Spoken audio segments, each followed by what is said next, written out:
안녕하세요.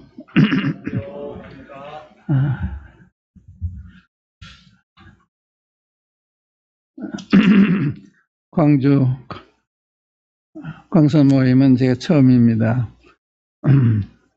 형제님들은 제가 여러 번 만나서 알고 있었지만 여러분들은 처음 뵙는 것 같습니다.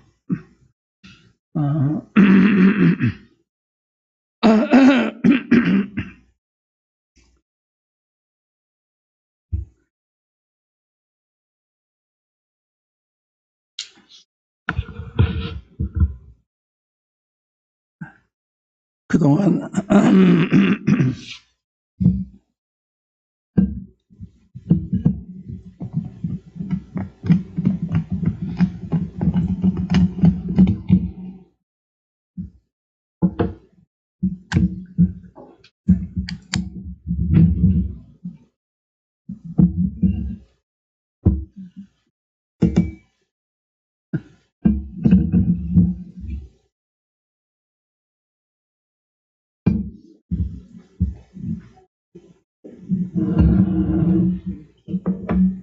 짜증을 있구나. 마스크 벗고 하셔도 됩니다. 벗어도 돼요. 예? 마스크 벗으셔도 돼요. 쓰고 해야 돼요? 아니야, 벗어도 돼요. 벗어도 된다. 감사합니다.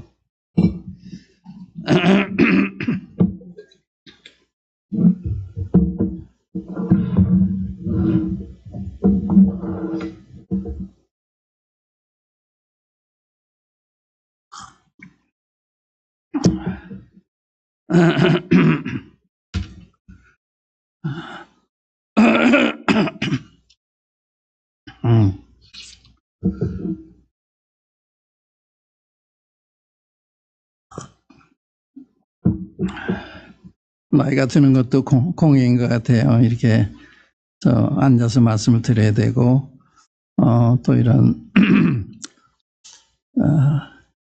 몸이 자연스럽지가 않고 제가 이 모임을 개척한 나종렬 형제님 영광에 계실 때부터 그 집에도 하고 이제 알던 분이고 또 선교사를 나가셔서 수고하시기 때문에 늘 고맙게 생각하는 형님이십니다. 여러분들이 그 승려 나간 형제님 가정을 뒷바라지 하시고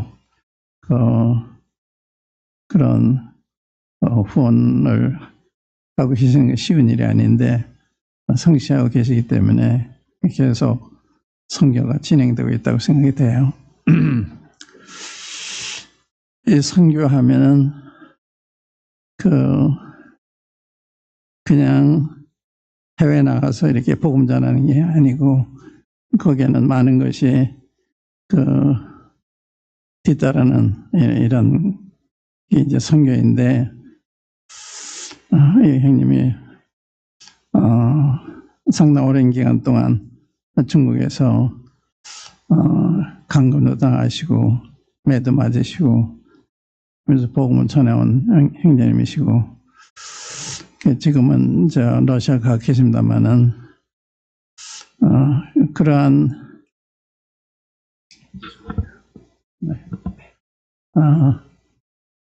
주의 종을 왜 통역한다고 할 수 있겠죠. 그것이 본인들이 얼마나 감동이 되고 고마운지 하는 것은 우리가 필리포스를 읽으면 사도 바울이 로마에 감금되어 있을 때 필리포 성도들이 헌금만 보낸 것이 아니라 그 뒤를 뒷바라지하기 위해서 신신의 형제를 보내셔서 격려하고 돌보게 했을 때 그 얼마나 감동이 됐는지 여러분들 생각할 때마다 기쁘고 하나님께 감사한다는 이야기를 하고 여러분들에 대한 신뢰가 주님 오실 때까지 계속될 것을 확신하면서 그런 자기의 그 모임에 대한 신뢰를 표명한 것이 이제 빌립보서 1장에 나오는데 그러니까 여러분들 하시는 일이 그렇게 귀한 일이고 또 선교사들한테는 상당히 감동이 되고 힘이 되는 일이기 때문에 그런 귀한 일 여러분들 하고 계시는데 그냥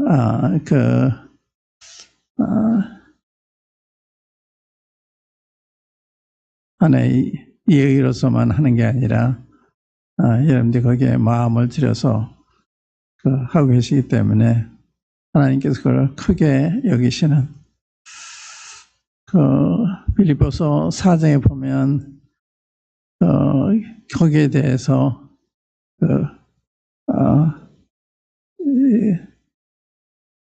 감사한 마음을 표할 때 이렇게 표했어요. 한번 찾아보겠습니다. 빌립보서 4장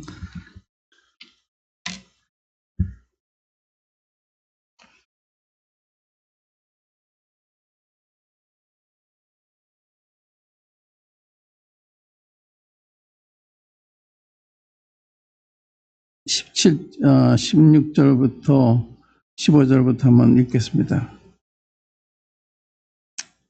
빌립보서 4장 15절부터 빌립보 사람들아 너희도 알거니와 복음의 시초에 내가 마게도냐를 떠날 때 주고받는 내 일에 참여한 교회가 너희 외에 아무도 없었느니라. 데살로니가에 있을 때에도 너희가 한 번, 두 번 나 있을 것을 보내었도다. 내가 선물을 구함이 아니요 오직 너희에게 유익하도록 과실이 번성하기를 구함이라. 이게 조금 어려운 말로 표현이 됐는데 이 말은 여러분들의 그 하늘나라의 그 통장의 부자의 여러분들이 입금을 하면 잔금이 늘어나는 건 그런 것을 의미한 거예요. 이 과실이 번성하기를 구함이라 하는 것이 그것이 자기의 태만 축복이 되고 그런 게 아니라 여러분들에게 하늘나라 이 통장에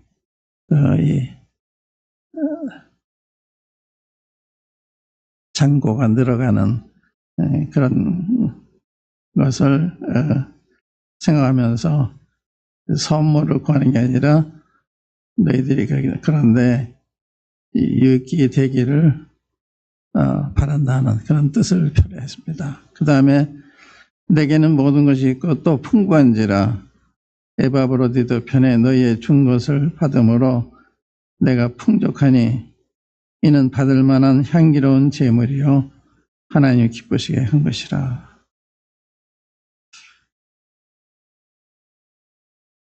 자기가 받아서 이렇게 풍족해 진 것 말고도 하나님 앞에 받으실 만한 향기로운 제물이 됐다. 이게 그러니까 우리의 선교에 이렇게 동참하는 것이 단순히 주님의 일꾼에 격려하고 위로하고 그걸 넘어서 하나님 앞에 제물이 되는 하나님의 참 좋아하시는 향기로운 제물이다. 그리고 하나님을 기쁘시게 한 것이다. 이런 얘기를 했고요. 그 다음 19절에 보면 나의 하나님이 그리스도 예수 안에서 영광 가운데 그 풍성한 대로 내 모든 쓸 것을 채우시리라. 하나님이 여기다 다 보상을 하신다는 거죠. 그러니까 이제 우리가 이런 일이 있어서 우리가 드린다는 생각만 하지 받는다는 생각을 못하기 쉬워요. 근데 여기 하나님이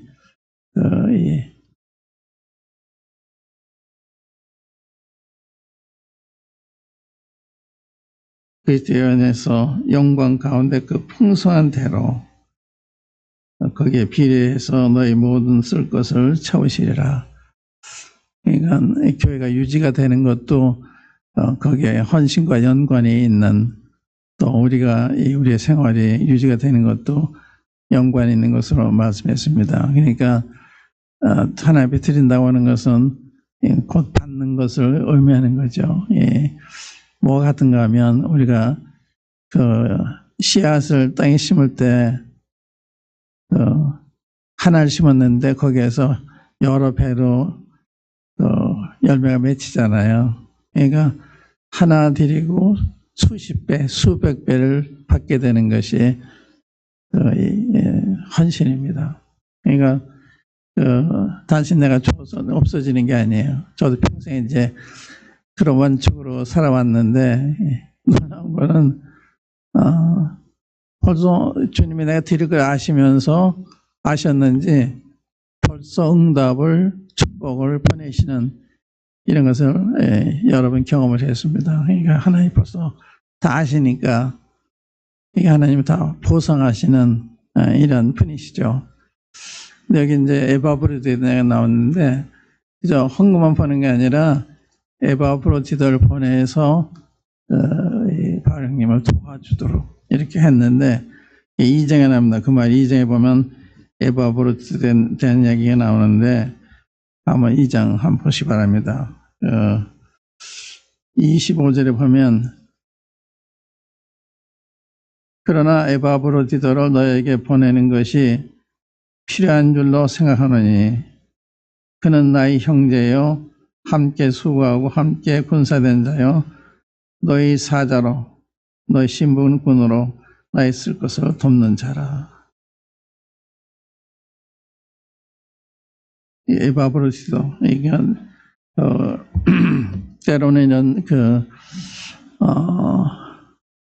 통역자, 조력자 이런 것도 필요한 거죠. 그러니까 돈만 버는 게 아니라 이렇게 사람을 보내서 돌아보는 이런 건데 그를 가리켜서 그는 나의 형제요 함께 수고하는 자요 함께 군사된 자요 너희 사자로 나의 쓸 것을 돕는 자라. 그가 너희 무리를 간절히 사모하고 자기 병든 것을 너희가 들은 줄 알고 심히 근심한지라. 이 참 너무 아름다운 마음인데 에바브로디도의 그 모임에 대한 사랑, 성도들의 사랑이 어느 정도 되는가 하면 자기 병들면 걱정하니까 거기다 걱정한 거예요. 이렇게 자기 때문에 성도들이 걱정하는 게 걱정이 된 거예요. 그래서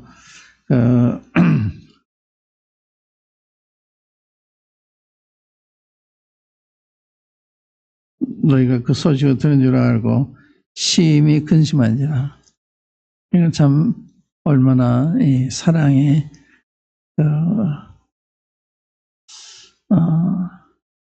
진실한 애틋한 이런 사랑을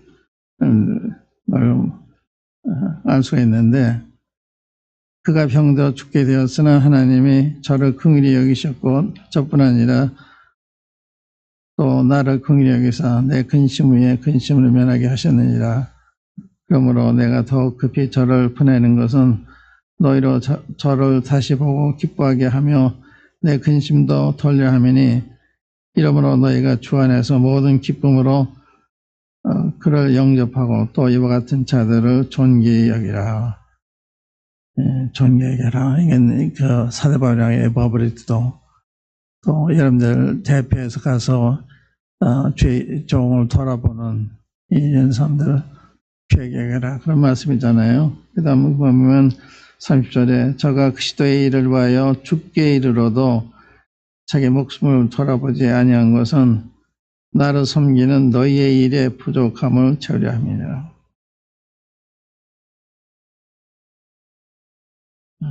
참 믿음이라는 게 이렇게 귀하고 아름답고 또 우리가 생각지 못한 이런 면까지 우리가 볼 수가 있죠. 그래서 이 1장에 보면 필리포 성도 생활 때마다 너무 좋은 거예요. 기쁘고 감사하고 또 그들의 장래에 대한 신뢰하고 그래서 너희 속에 착한 일이 시작하시니까 그리스도에 있으니까 이루실 줄 확신한다. 이런 그 성도들에 대한 신뢰를 나타내는 행을 볼 수가 있잖아요. 제가 이 성경에 대한 이야기를 하려고 하는 건 아닌데, 여러분들 뵀을 때 이 생각이 들었어요. 이 나정행자님 때문에 뒷바라지 하는 일이 생각이 나서 잠깐 말씀을 드렸습니다. 때로는 우리가 하는 일이 얼마나 이 하나님 보시기에 귀한 건데도 귀한 줄을 모르며 할 수도 있어요. 근데 이런 걸 볼 때 이렇게 하나님이 귀하게 여기시는구나 하는 거 우리가 깨닫게 되는데, 근데 이제 우리가 선교하면 언제까지 할 거냐? 주님 오시면 이제 끝나잖아요. 그러니까 우리가 주님을 봉사할 수 있고 또 헌신할 수 있고 하는 것이 항상 있는 게 아니고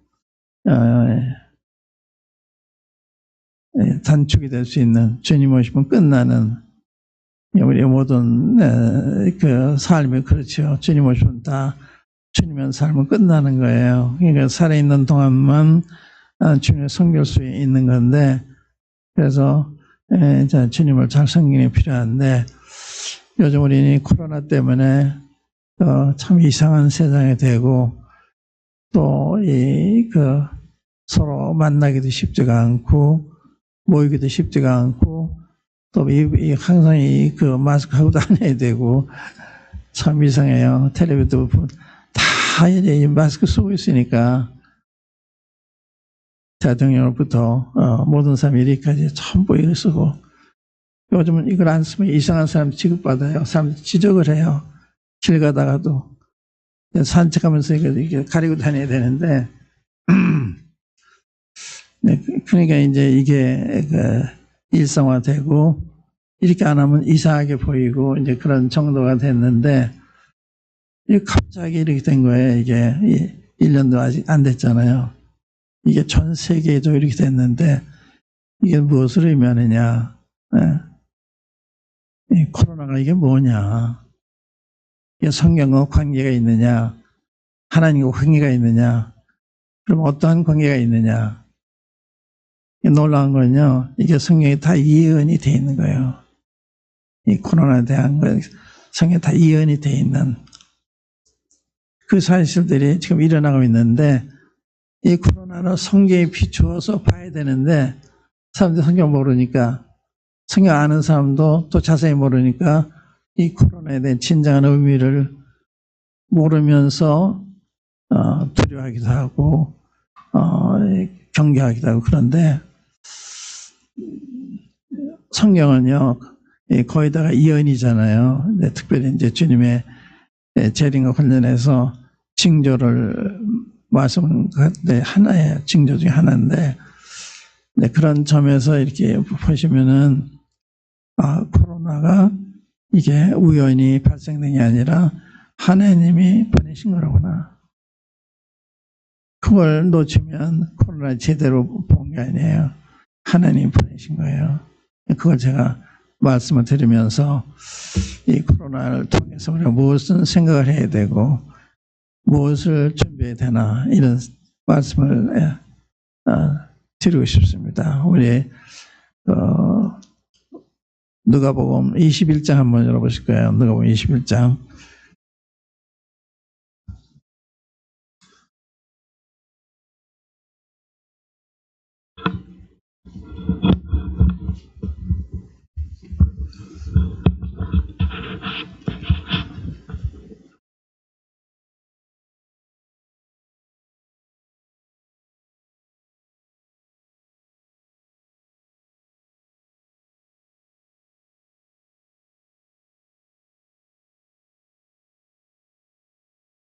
칠 7절부터 한번 읽겠습니다. 7절부터.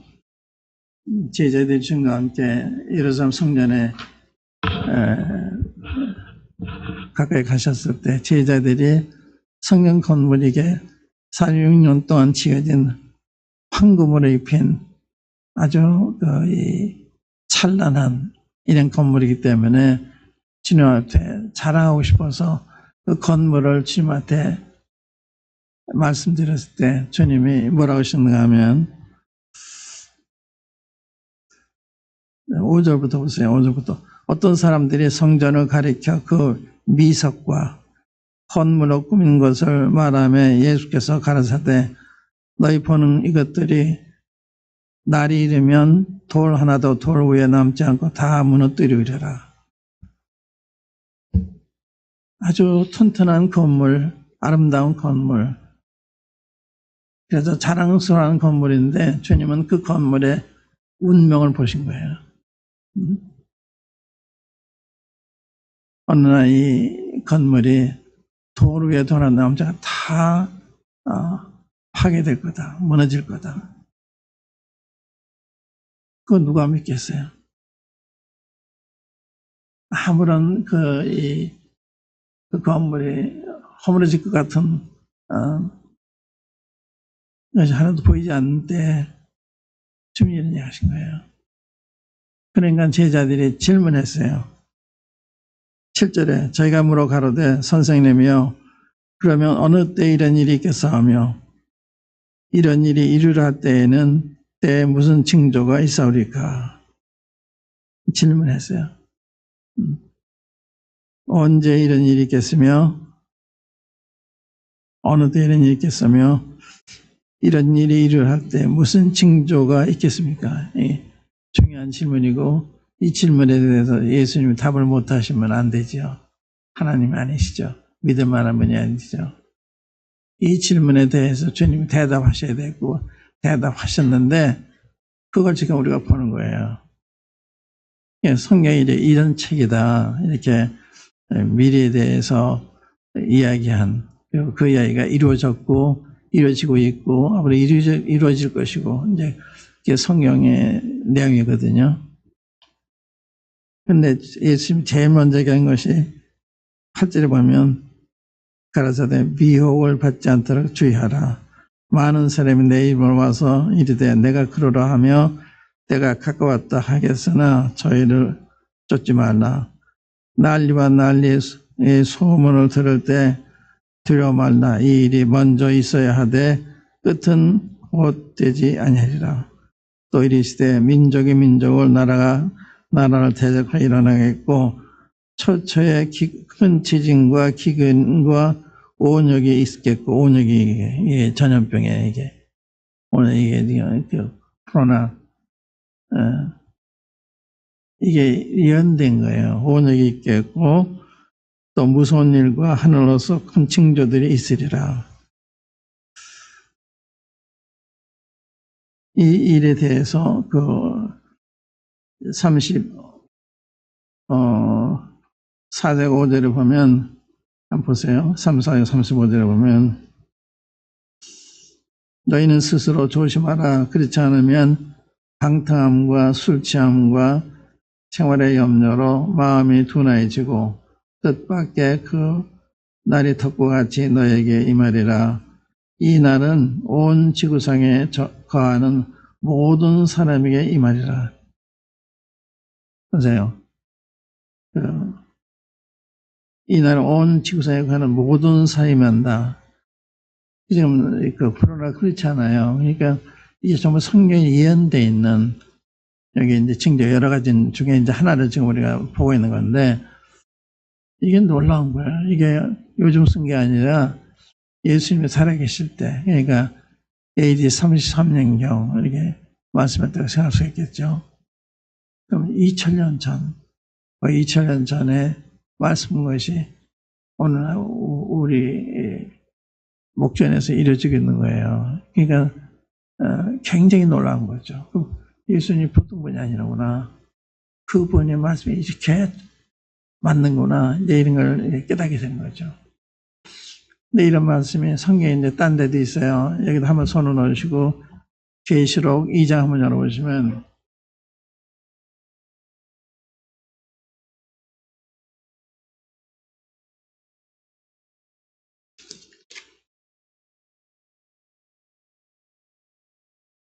계속 3장이죠. 계속 3장.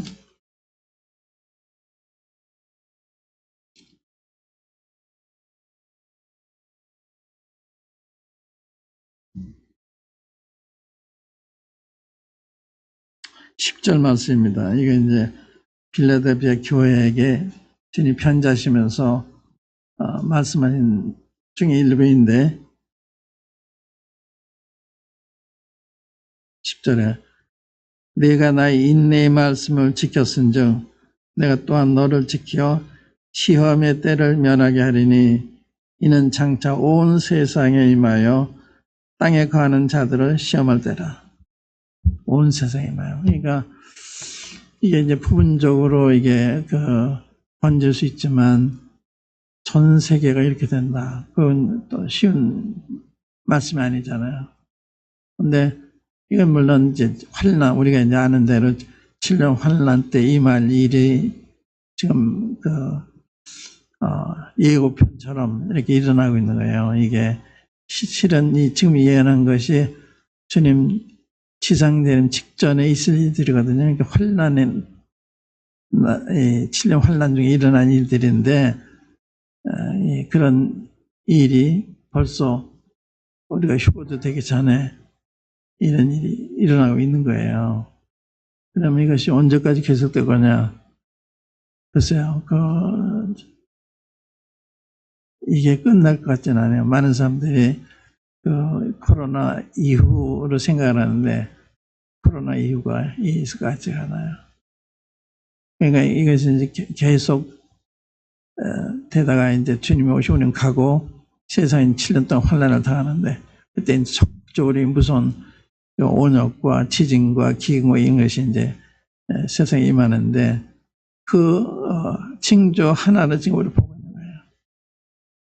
또 이로 인해서 이제 세계 경제가 몰락하게 되고 또 이것 때문에 전쟁 나쁜 일어나고 이런 게 이제 연쇄적으로 발생할 수 있는 이런 상황 속에서 우리 좀 살아가고 있어요. 그러니까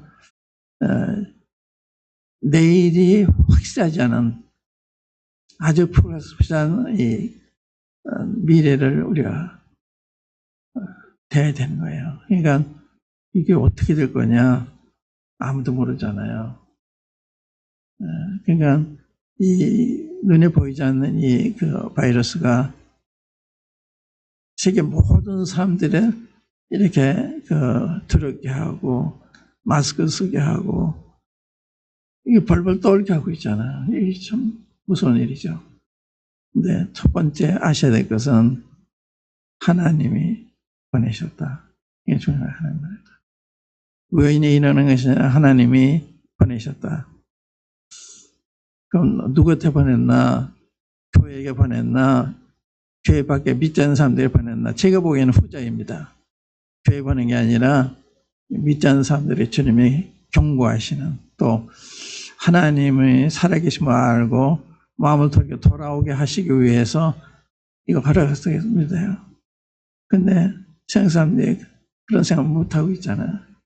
방역에만 힘을 쓰지 이 방역을 보내신 하나님을 이제 신경을 써야 되는데 하나님 앞에 돌이켜야 하나님 이걸 거두시는 거예요. 그래야 끝나는 거거든요.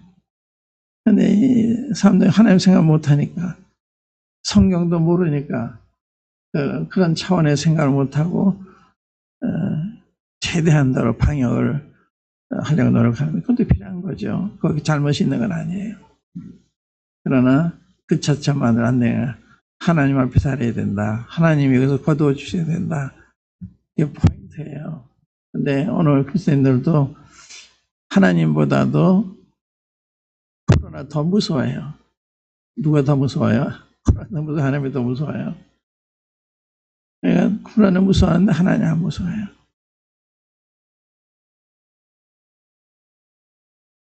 이제 성경에 보면 하나님이 벌을 내리실 때 사용하시는 도구가 몇 가지가 있어요. 이 전염병, 온역, 또 지진, 또 기근 이런 것들이 주로 사용하시는 징계의 방법이세요. 그 실례로 제가 이제 좀 이따 보여드리겠는데, 그래서 이 온역이 코로나가 하나님께로부터 왔다. 근데 놀라운 거는 이걸 보고서 하나님을 두려워하고 회개하고 돌아와야 되는데 그런 생각 거의 없어요. 그런 사람도 있겠지만 거의 다가 아니에요. 그러니까 어떻게 되느냐. 하나님은 세상 사람들 사랑하세요. 이게 미워서 이렇게 아니라 하나님의 진노의 표시긴 하지만 저들 돌이키기 위해서 마치 부모가 자식을 야단칠 때 자식을 죽이기 위해서 묶여 있는 게 아니잖아요. 자식 돌이키게 하기 위해서. 근데 그런 기미가 하나도 안 보이는 거예요. 그러니까 이런 일이 더 강화되지 않을까 하는 게 제 염려입니다. 강화되지 않을까. 이게 약화되는 게 아니라 없어지는 게 아니라 백신이 생겨서 사람들이 주사 맞으면 이제 괜찮겠구나. 그런데 이 변종들이 많이 생겨서 백신을 지금 가지고 그 병이 안 날 수가 있어요. 그렇기 때문에 걷잡을 수 없는 이런 상황으로 이제 빠져 들어가는데, 여러분들 집에 가시면 신명기 28장 한번 읽어보세요. 신명기 28장 보면 하나님이 기어코 돌아주실 때는요, 따라가요. 하나님이 재앙을 가지고 따라가세요. 피할 수가 없어. 하나님이 따라가시니까. 그러니까 돌이키면 이게 하나님이 거두고 가시는데 아니면 끝까지 주님이 하시는 거예요. 그러니까 그런 점에서 제가 굉장히 두려운 게 이보다 더 심각해지면 어떨까. 그럴 가능성이 보이고 안 된 거예요. 세상에 너무 모르니까, 그 원인을 모르니까, 또 어떻게 이걸 피할 수 있는 길을 모르니까 참 안 된 거예요. 우리는 하나를 가면 돼요. 우리는 걱정할 게 없어요. 코로나 걸려서 가도 괜찮은데 지금까지 성도들 보호하시잖아요. 보니까 성도를 보호하세요. 이 교회 안에 이게 안 들어오잖아요. 거의 안 들어와요. 그게 이제 교회마다 다르기 때문에 이제 일반적으로 얘기는 할 수는 없는데, 거듭난 성도들의 모임 가운데는 주님이 보호하시는 걸 저희 느껴요. 보호하시는. 얼마든지 이런 일이 우리 가운데 일어날 수가 있는데 안 그렇거든요. 그래서 주님이 코로나를 교회를 상대로 보내신 게 아니라 세상을 상대로 세상을 일깨우기 위해서 하는데 그걸 모르고 있다. 정말 아까 모든 사람이 만나 그랬잖아요. 이게 위대한 사람 상대로 한 이야기거든요. 우리가 이제 사무엘하 24장을 읽어보면 다윗이 인구 조사를 해서 하나님 온영을 보내신 적이 있어요. 한번 그걸 보시면 하나님 왜 진노하시고 또 그 진노의 표시로 어떻게 온영을 보내시고 이런 걸 볼 수가 있는데, 사무엘하 24장 한번 열어보세요. 근데 거기 보면 좀 지혜를 얻을 수가 있어요.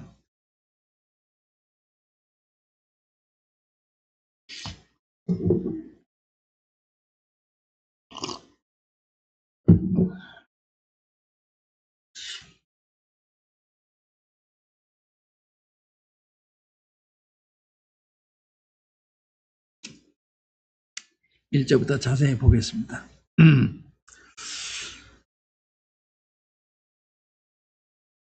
여호와께서 다시 이스라엘을 향하여 진노하사 저희를 치시려고 다윗을 감동시키사 가서 이스라엘과 유다의 인구를 조사하라 하신지라. 여호와께서 이스라엘을 대해서 다시 진노하셨다. 이건 이제 이스라엘 나라와 관계된 이야기예요. 근데 이제 하나님이 어떤 방법을 사용해가지고 어떻게 하시느냐, 이제 그걸 보려고 예를 들어서 지금 본 거예요. 그러니까 하나님이 진노하신다. 이 진노한다는 거예요. 이게 영어 표현에 보면 불이 나는 거예요. 하나님 진노가 너무 화가 나신 거예요. 그 결과 이런 재앙을 내리시는 거거든요. 그래서 보통 일이 아니죠. 하나님 편에서는 진노하신 거예요. 화가 치밀으신 거예요. 그래서 진노하셨는데, 왜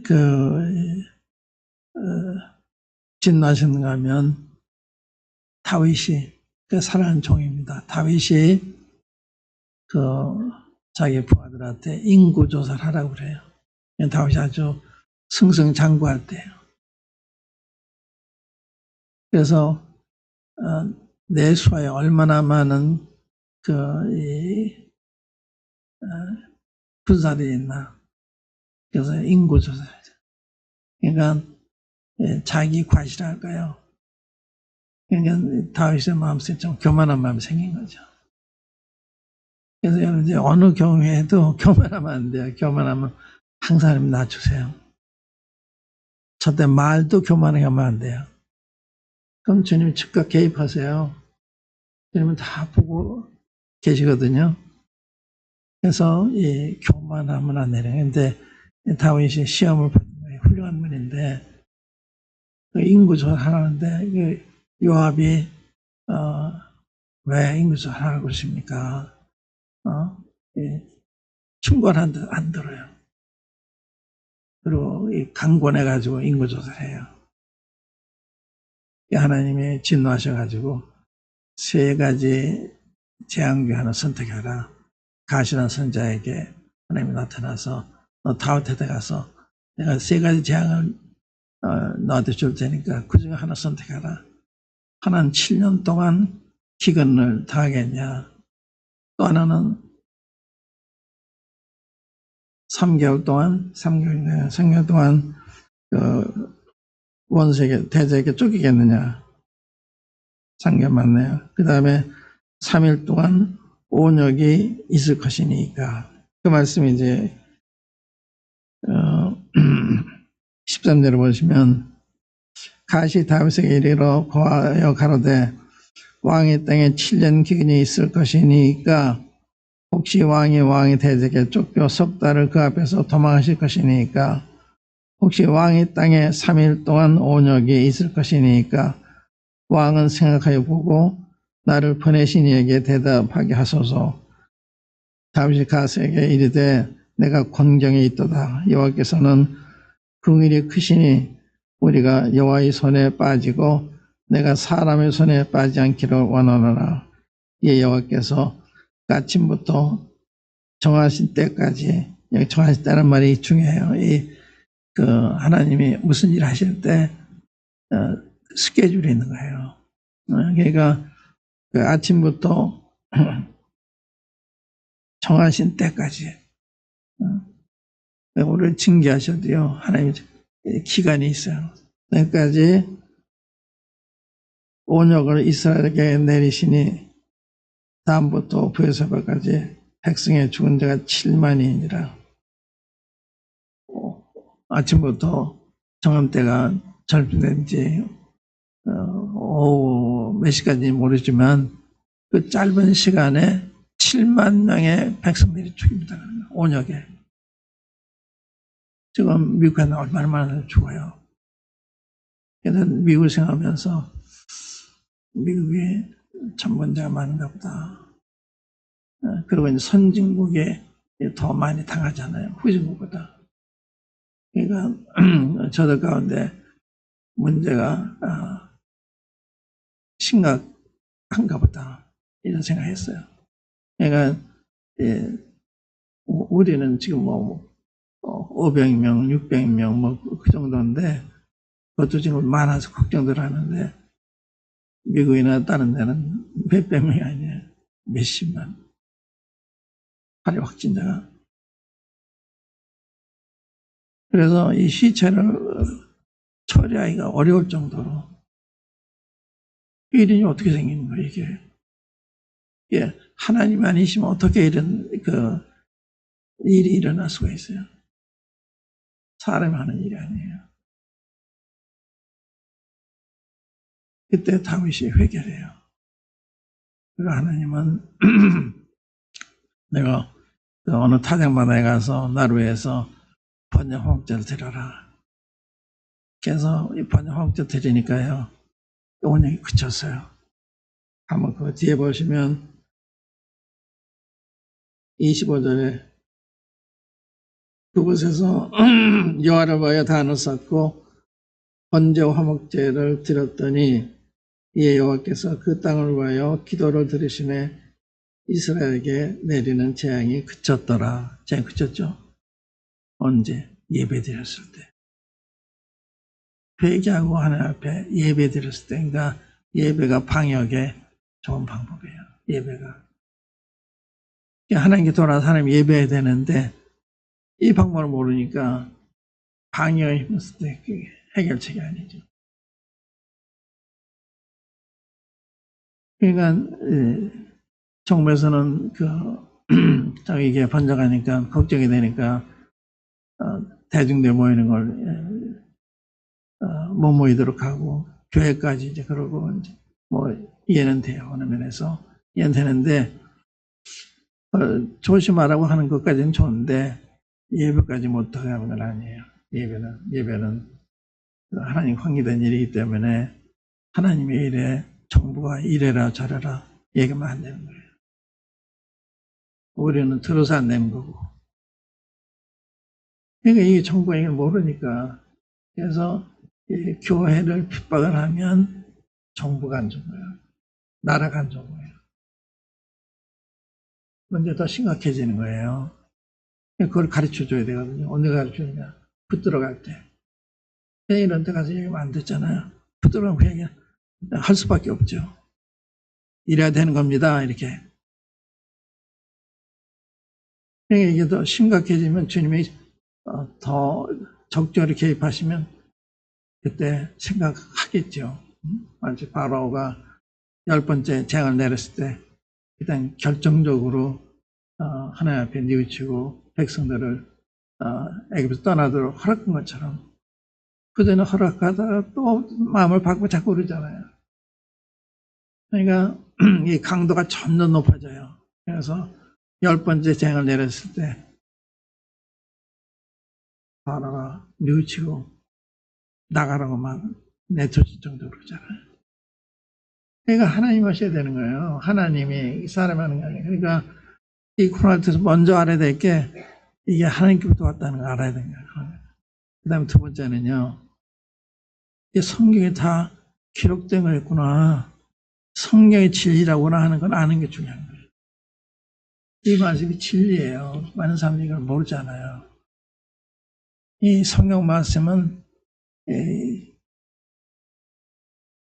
순종이나 불순종이나 그 결과가 기록된 게 성경이에요. 인류 역사라는 게 하나님 말씀 순종했냐 불순종했냐에 따라서 잘 되기도 하고 망하기도 하고 그렇게 된 거예요. 그러니까 인류 역사라는 게 역사가들이 해석하는 대로 그런 게 아니라 순종 불순종 그거예요. 단순해요. 인류 역사가. 그 차원에서 역사를 봐야 되는데 그 차원에서 안 보잖아요. 그냥 학문적으로 역사를 평가하고 역사는 이런 거다. 근데 얼마나 답답해요. 이게 성경에 이게 다 기록이 되어 있는데 이 성경이 이게 역사의 모델이에요. 이 성경만큼 완벽한 역사서가 없는 거예요. 이런 역사 쓰는 사람 보면은 자기들의 이해관계를 위해서 역사를 왜곡도 하고 축소도 하고 말살하기도 하고 과장도 하고 그러잖아요. 그러니까 역사라는 게요. 이게 참 문제가 많아요. 역사가 문제면 사람들은 역사가들에 따라서 역사 내용이 달라질 수가 있어요. 역사 대충이 아니고 이걸 어느 시각으로 보느냐 이게 중요한 거죠. 어느 시각으로 보느냐. 성경의 시각으로 하나님의 시각으로 봐야 역사 바로 보는 거고 바로 기술할 수 있는 건데 그걸 모르니까. 성경 그런 면에서 너무 정확해요. 그리고 성경 보세요. 성경이 하나의 중요한 역사인데 태초에 하나님 계시는 거잖아요. 하나님부터 시작된 거예요. 역사는 하나님부터 써야 되는 거예요. 하나님부터 이게 시작이 돼서 전개되고 또 하나님 뜻대로 이게 종말을 맞이할 것이기 때문에 그런데 하나님 없이 역사 쓴다? 아닌 거예요. 성경 모르 역사는 아닌 거예요. 근데 역사가들이 하나님을 전제를 쓰잖아요. 또 성경을 참고로 얘기를 하지만 성경을 절대적으로 생각해서 쓰잖아요. 또 성경은요, 거듭나지 않으면 이해를 못해요. 거듭나 성경을 이해할 수가 있거든요. 그래서 고린도전서 2장 14절에 보면 육에 속한 사람은 하나님의 성령을 받지 아니하나니 저에게는 미련하게 보이며 또 깨닫지도 못하는 이런 것을 영적으로 분별한다. 그러니까 거듭나지 않으면 역사를 제대로 파악할 수가 없는 거예요. 그러니까 역사가 엉망이야, 엉망. 역사에 대해 그 가치를 아는 사람도 많이 있지만 정확하게 모르는 거죠.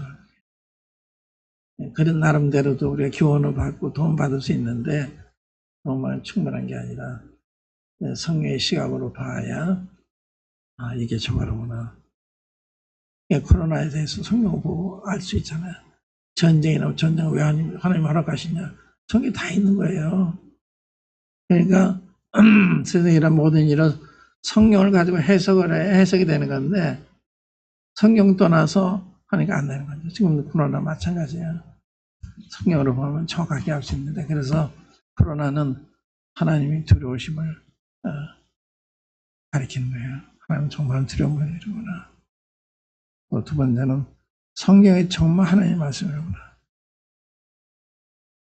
세 번째는 뭐예요? 주님의 징조. 재림이 징조잖아요. 그 징조가 벌써 나타나기 시작했잖아요. 이거 이제 대환란 때 주님이 지상전 관하는 게 징조예요. 그게 이제 대환란이 시작 안 됐잖아요. 그게 휴고된 다음에 7년 대환란이 시작이 되는데, 근데 그때 일어나지 지금 일어나고 있잖아요. 그러니까 영화의 예고편 같은. 그래서 이것이 끝나지 않고 우리가 휴고되고 그 다음에 적극적으로 이 온역이 나타날 때까지 계속될 것이 아닌가 이렇게 생각이 되는 거예요. 그러니까 이 코로나를 통해서 우리가 배울 게 세 가지. 하나는 하나님 정말 두려운 분이시구나. 두 번째는 성령이 정말 진리로구나. 세 번째는 주님 오신 정말 가깝구나. 그래서 우리는 이거 보면서 떠날 준비를 해야 되지 않나. 떠날 준비. 막연히 그냥 코로나 보고 그런 게 아니고 주님 이걸 통해서 우리가 말씀하신 거예요. 너희들 이런 것이나 보거든 고개를 들다 너희 구속에 가까웠다. 이렇게 말씀하잖아요. 그러니까 이런 걸 보고 알려는 거예요.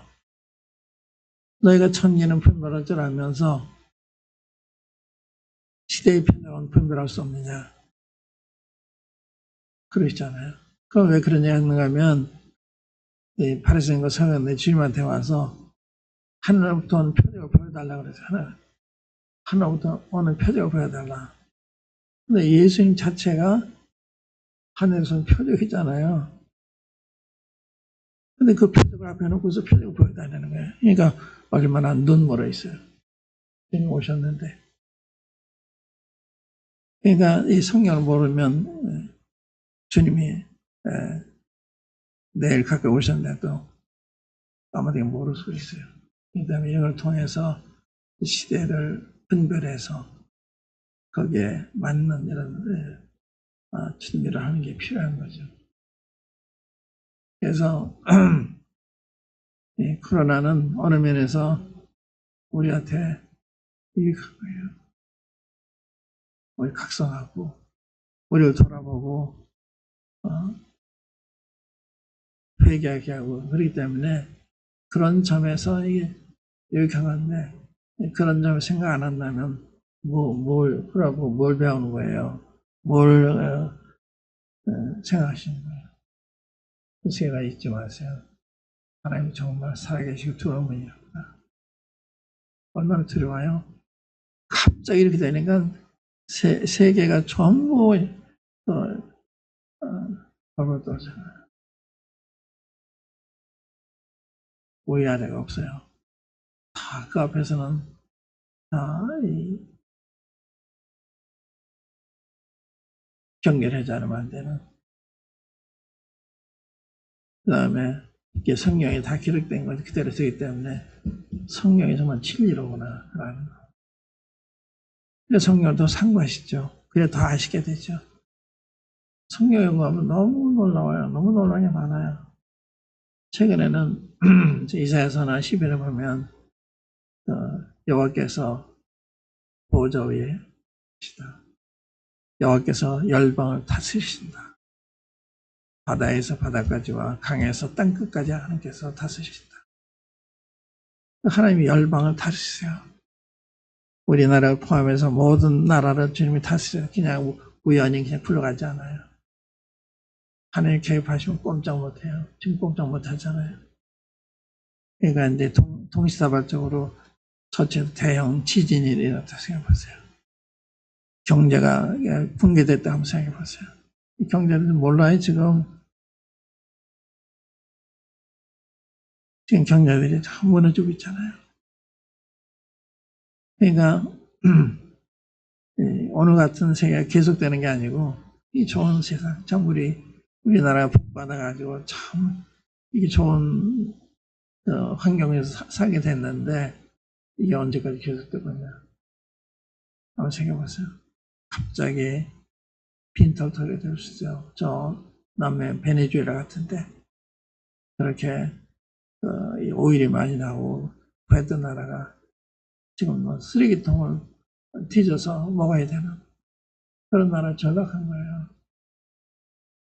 그러니까 이런 일이 우리에게 안 온다는 분이 없어요. 하나님의 개입하시면 꼼짝 못해요. 하나님 들어야 되는 거예요. 성경 말씀을 상고하고서 지혜를 얻어야 되는 거예요. 또 주 오심 가까우니까 맞이할 준비를 해야 되는 거예요. 이번에는 시편 91편만 볼까요? 시편 91편. 거기 보면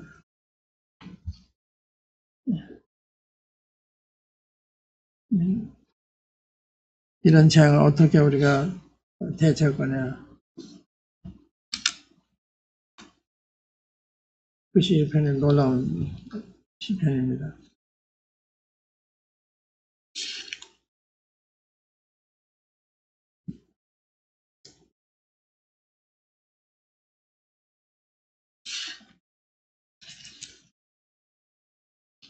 (1절부터) 한번 읽어볼게요. 1절부터.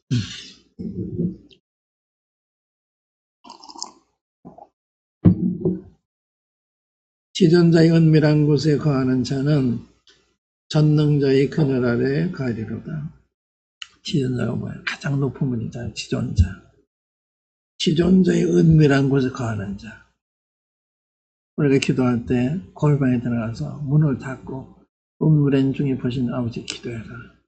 은밀한 보신 아버지께서 갚아주신다. 이게 필요한 거예요. 지존자의 은밀한 곳에 거하는 자는 전능자의 그늘 아래 가는 거예요. 전능자 우리를 보호하시는 거예요. 그러니까 우리가 있는데 보호받는 것은 방역 수칙을 철저히 지키는 건 물론의 경우나 그것만 가지고는 안 되는 거예요. 지존자의 은밀한 곳에 거야만 전능자의 보호를 받는 거예요. 이런 데 우리가 지혜를 보는 거거든요. 그러니까 코로나 자체를 문제 삼는 게 아니라 코로나를 주관하시는 하나님을 문제 삼는 게. 그 다음 보세요. 내가 여호와를 가리켜 말하기를 저는 나의 피난처요 나의 요새요 나 의뢰하는 하나님이라 하리니 이는 저가 너를 새 사냥꾼의 올매서와 극한 염병에서 건지실 것이로다. 누가 건져요? 하나님이. 하나님 보호하셔야 돼요. 하나님 건져주셔야 돼요. 하나님 막아주셔야 되는 거거든요. 내가 아무리 조심한다고 해도 하나님이 막아주지 않으면 돼요. 11에 뭐 이런 말 있죠? 사람이 자기 집을 지을지라도 여호와께서 집을 짓지 않으면 짓는 자의 수가 헛되고 여호와께서 성을 지켜주지 아니하시면 파수꾼의 경성이 허사다. 아무리 잠을 안 자고 파도를 해도 얼마든지 꿈이 뚫릴 수가 있는 거예요. 그러니까 하나님 지켜주셔야 되고 하나님 지어주셔야 되고, 그러니까 가정이든 나라든 하나님이 도움이 필요한 거예요. 이게 그런 말씀이잖아요. 그냥 우리가 뭘 의지해야 돼? 하나님 의지해야지. 그것이 최대의 방역이죠. 하나님 지켜주셔야. 그러니까 하나님의 적응 못하게 하면 안 되는 거예요. 병이 적응 못하면. 그러니까 하나님 막아주신 최대의 방역이죠. 그 다음 보세요. 4절에 저가 너를 그 깃으로 덮으시느니 네가 그 날개아래 피하리로다. 그의 진실함은 방패와 손방패가 되나니 너는 밤에 놀램과 낮에 흐르는 살과 깜중에 행하는 염병과 백지에 황폐케 하는 밤이를 두려워 아니하리로다. 두려워 안 한다고 했죠. 왜? 주님을 의지하니까. 주님을 의지하는 것을 우선시해야 되는데 이거보다는 코로나를 더 두려워하는. 그 다음 보세요. 천인이 내 곁에서 만인이 내 우편에서 엎드러지나 이 재앙이 내게 가까이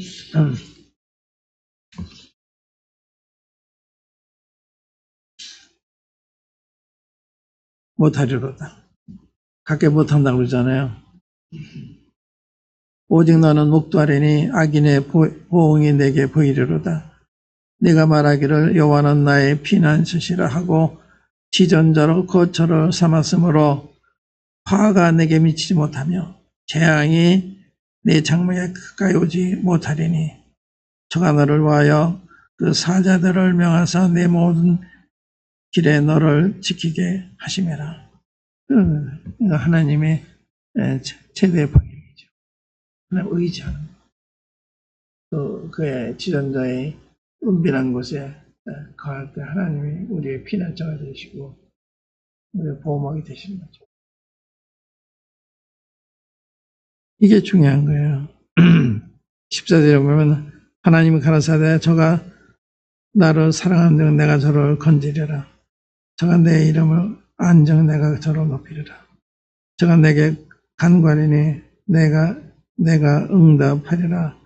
저 환난 때 내가 저와 함께하여 저를 건지고 함께 하리라. 그러니까 이제 이런 말씀을 통해서 이 코로나 어떻게 대처해야 되느냐. 하나님 먼저 생각하셔야 돼요. 하나님 먼저 들어야 돼요. 하나님 앞에 잘해야 돼요. 그러니까 교회가 제대로 그 기능을 발휘할 때 이게 우리한테만 좋은 게 아니라 나라한테 좋은 거예요. 근데 이거 나라한테 도움이 되는 걸 정부에서 몰라서 얘가 막으려고 그러고 교회를 핍박하게 하고 못 모이게 하고. 근데 교회가 얼마나 순종을 잘해야 이제 방역을 잘하죠. 여러분들이 이렇게 거리두기도 다 하고 오늘 열책은 아는 거 못 봤는데 모든 교회들이 열책을 철저히 합니다. 열책을. 그거 다 기록을 하고. 교회만큼 잘한 데가 없는데 교회가 항상 주목의 대상이 되는 좋은 게 아니죠. 교회를 존중해야 되고 어려워야 되고 교회를 함부로하는 건 하나님 함부로는 똑같은 거예요. 교회가 하나님의 교회고 하나님의 자녀들이기 때문에 교회를 함부로하면 하나님 함부로 똑같은 거예요. 그건 해로운 거예요. 국가적으로. 그걸 가르쳐줘야 돼요. 그냥 얘기하면 안 되죠. 그러니까 우리가 이거 실천할 때 문제시할 수가 있어요. 그때 얘기해 줄 수 있어요. 이렇게 해야 나한테 좋습니다. 여러분들한테 좋습니다. 이런 말씀 벌리면 얘기할 수가 있어요. 그렇게 해야 깨우쳐주는 거예요. 모르니까. 근데 우리가 이 코로나 더 무서워하고 정부의 위협을 더 무서워하고 그러면 안 되는 거죠. 하나님이 더 두렵죠. 하나님 순종하다 어떤 불이익이 왔다. 괜찮은 거예요. 불이익 가능해요. 그게 교회 역사예요.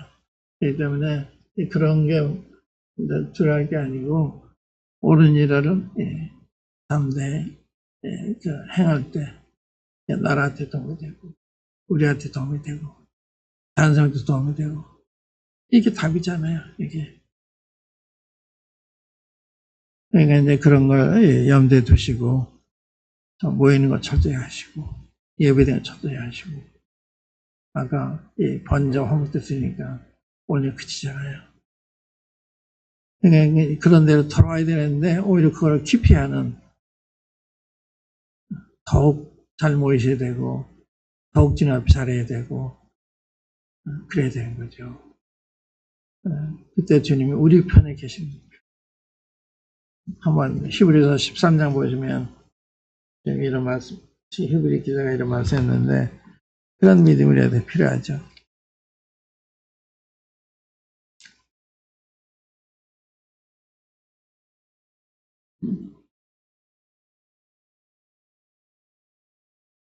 (5절) (6절) 읽어볼게요. (5절) (6절) 히브리서 13장 (5절) (6절) 소원을 사랑치 말고 있는 바를 족한 줄로 알라. 그가 친히 말씀하시기를 내가 과연 너희를 버리지 아니하고 과연 너희를 떠나지 아니하리라 하셨느냐. 이 놀라운 약속에 내가 너희를 버리지 않고 과연 너희를 버리지 않고 과연 너희를 떠나지 않겠다. 항상 함께 하시겠다는 거예요. 그러므로 우리가 담대히 가로되 주는 나를 돕는 자시니 내가 무서워 아니하겠노라. 사람이 내게 어찌하리요 하노라. 이거예요. 주님 우리 편에 계시니까 뭐가 두려워요. 이러한 믿음을 가지고 세상한테 보여줘야 되는 거예요. 하나님이 살아계시고 그럴 때 하나님이 기적을 베푸시는 개입하시는 거예요. 그래서 순종 안 하기 때문에 하나님 개입할 필요를 안 느끼신 거예요. 그러니까 이런 말씀을 통해서 하나님은 우리를 버리지 않고 떠나지 않겠다. 얼마나 놀라웠어요. 하나님 항상 함께 하시는 거예요. 항상. 우리가 의식을 못하는 거지.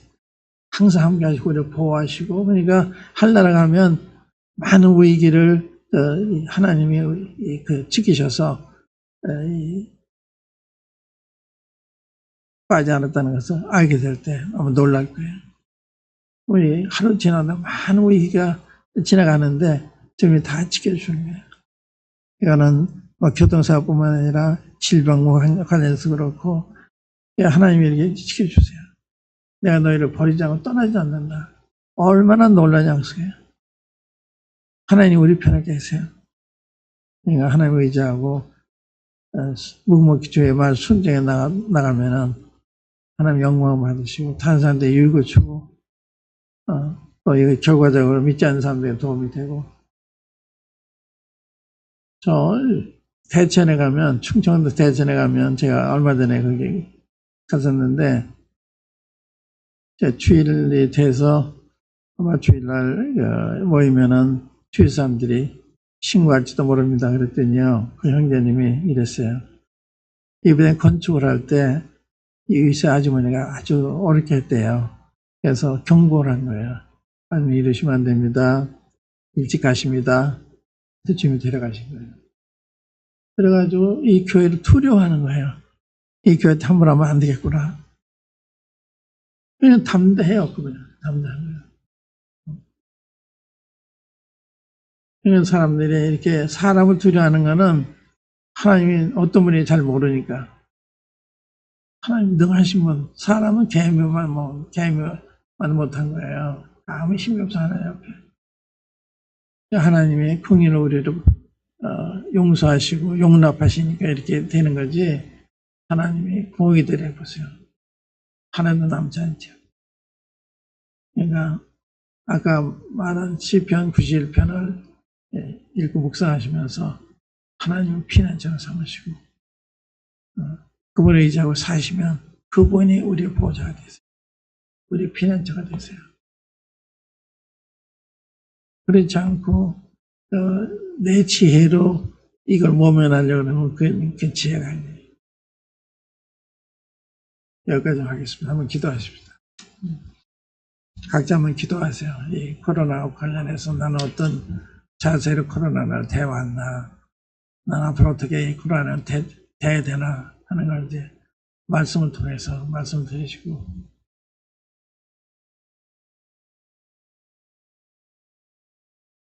담대함을 가지시기 바랍니다. 각자 기도해 보세요. 그리고 한번 마지막에 기도해 주시면 고맙겠습니다.